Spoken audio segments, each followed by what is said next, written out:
Hey, what's going on everyone? Matthew from therighttrader.com back today with another cryptocurrency video. Today's video is sponsored by COTI and I'll be reviewing their project as well as their token sale. Now I wanted to mention a couple bits of important information at the beginning of this video.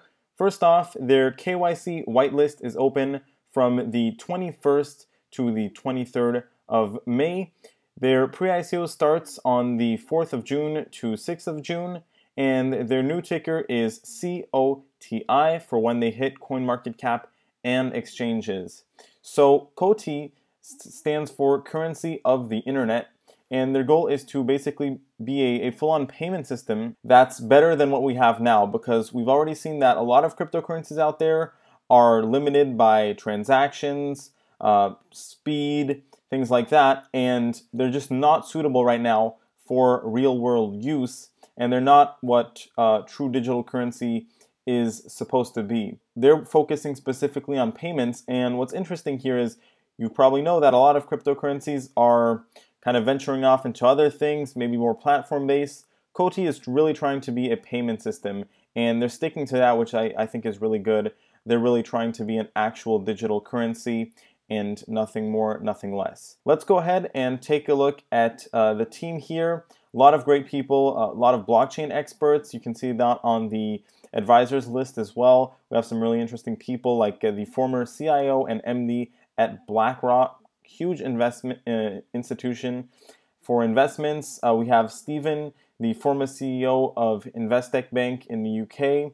We've also got the CEO of Processing.com, numerous blockchain experts, a lot of interesting partners as well, Processing.com, Transact Europe, Bancor. So great to see partners and team members like that. Let's talk a little bit about their vision here. So they want to see mass adoption of digital currencies in the mobile era. And like they mentioned, a few years from now, digital currencies will play a central role in our lives, replacing coins, cash, cards, and checks. They will enable us to transact more easily and securely, more cost effectively. That's obviously where they come into play, right? Because COTI aspires to bring about this change by reconciling the best of traditional payment systems with the best of digital currencies to become the currency of the internet, right? Hence that COTI name. Let's talk a little bit about the current consumer-initiated transactions on an annual scale. So payment systems are not keeping pace with e-commerce. Traditional payment systems like Visa and MasterCard experience numerous shortcomings, from high fees to low approval rates. They also fail to account for the underbanked population, which amounts to 2 billion people around the globe without access to financial services and banks. And digital currencies like Bitcoin and others have severe issues with network convention, scalability issues, high fees, slow settlement times. I'm sure you're all aware of this. Now, as they mentioned here, we have a total of $49.8 trillion of consumer-initiated transactions annually. And, basically 99.99% of those are coming from traditional currencies, and digital currencies are practically insignificant as of right now.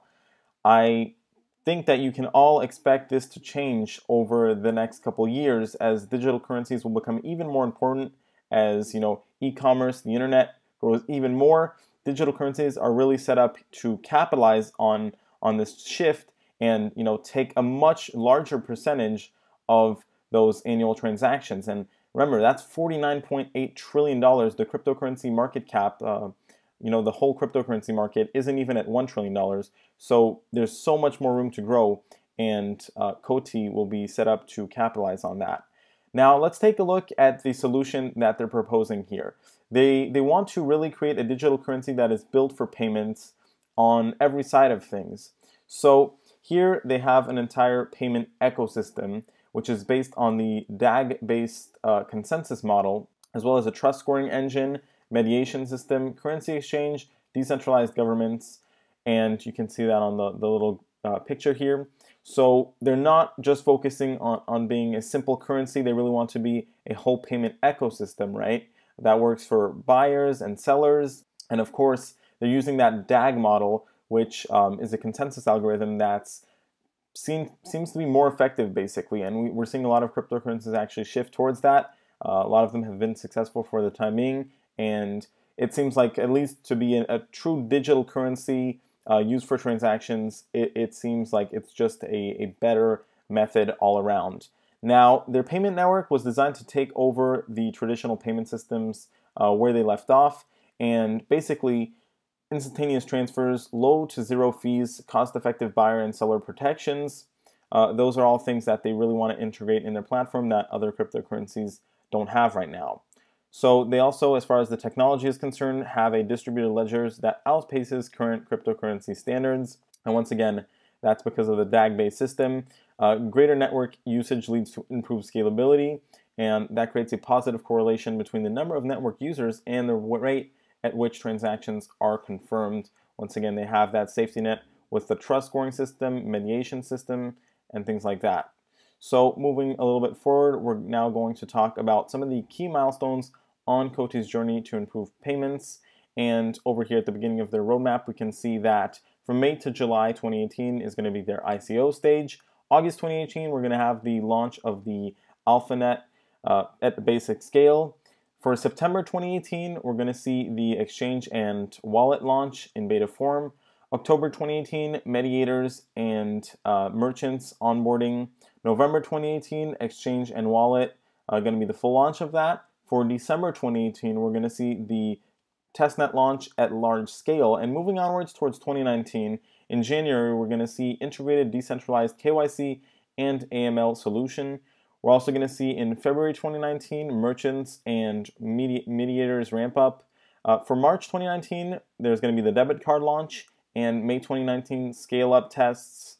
Finally, for July 2019, we're going to see the mainnet launch at full scale. So all these things leading up here in 2019 are really to set up that bigger scale launch and to really get things up and running on that full size scale.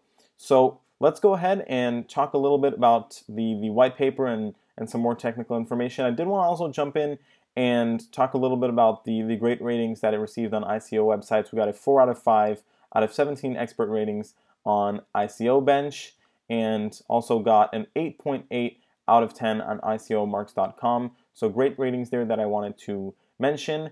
And let's talk a little bit about the token sale before jumping into the white paper. So first off, we can see that the total supply will be limited to 2 billion COTI, and those tokens will be allocated as such. So 30% going towards the token sale, 22% reserve, 15% towards the team, 10% towards backers. We also have 13% incentive program and 10% liquidity. So to talk about the reserve a little bit, that's going to be used to fuel the development and stability of the COTI ecosystem. COTI holders may be able to acquire future releases of COTI from the reserve at a discount to the market rate. To talk a little about the team, they do have a 24 months locked up for the first 6 months, then released proportionally every quarter. And there's a couple other lockup periods here for backers, partners, and advisors. Moving on to the use of the proceeds, we're going to see 30% go towards research and development, 5% towards cybersecurity, 12% towards licenses and capital requirements. Now, as they mentioned here, this is going to be used to build a robust global licensing footprint for a number of services, including the consumer wallet, currency exchange, and payment services, and also for the legal and compliance. That's kind of working a similar angle there. This is because they're really trying to be clear as far as all the regulatory limitations are concerned. They don't want to have issues with that to really be able to run as an actual, successful currency, and everything that goes around it as a payment system. Moving forward, 15% towards marketing, 8% towards merchant services, something that they're definitely targeting there.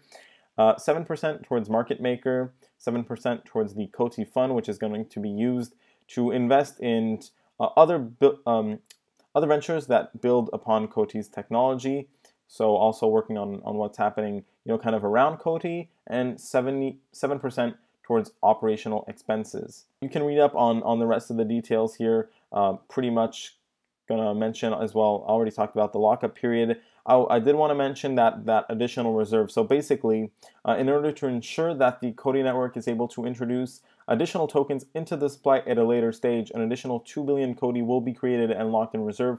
So the maximum supply of the token will be 4 billion COTI, and reserve tokens will not be released prior to the launch of COTI's mainnet. Now, as you saw, that's further in 2019. The reserve tokens will be unlocked only under circumstances that would add additional value to the network, maintain its flexibility, and an example of that would be reserve tokens being released for the purposes of collaborating with other networks. Now, any release of reserve tokens will require the majority approval of COTI mediators, and the COTI as a company will not control the release of tokens from the reserve and will not be entitled to receive any portion of the reserve tokens. So I think that may ease any concerns that you might have there with that reserve.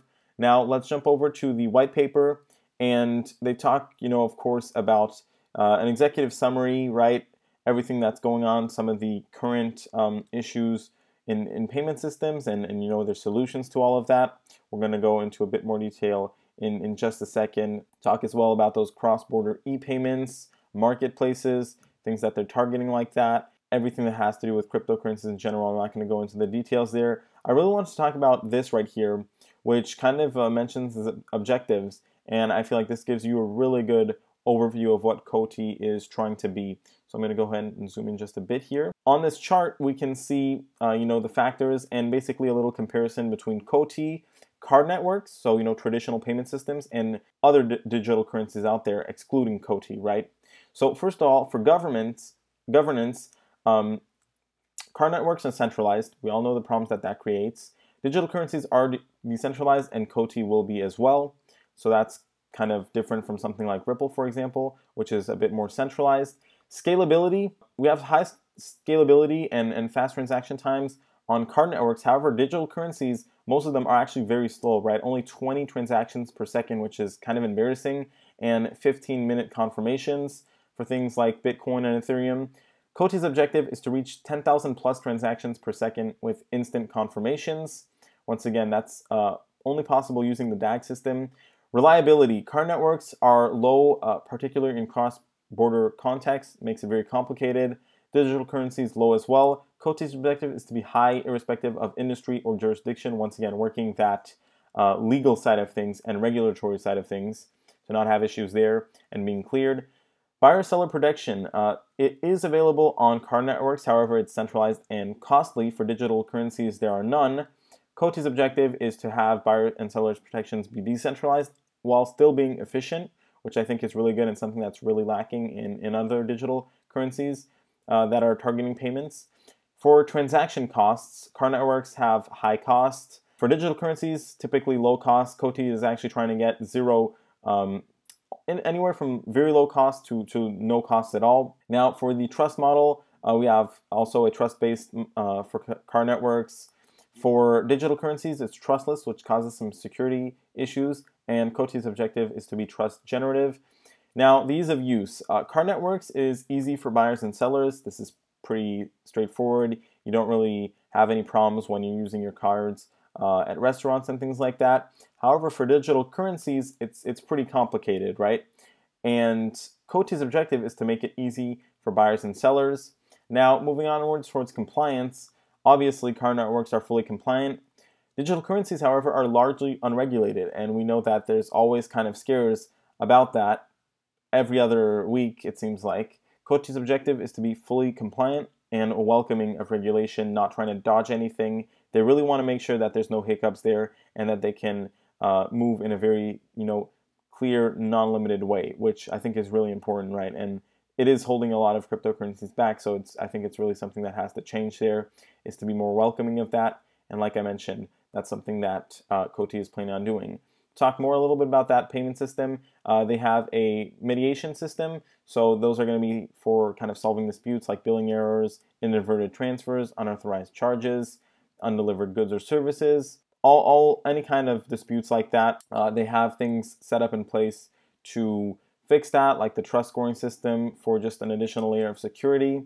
And I'll go into a bit more detail, but it also has to do with the reserve as well. So we have a merchant rolling reserve, and that's basically, once again, an additional security system set up in place in case there are any issues with the merchants, right?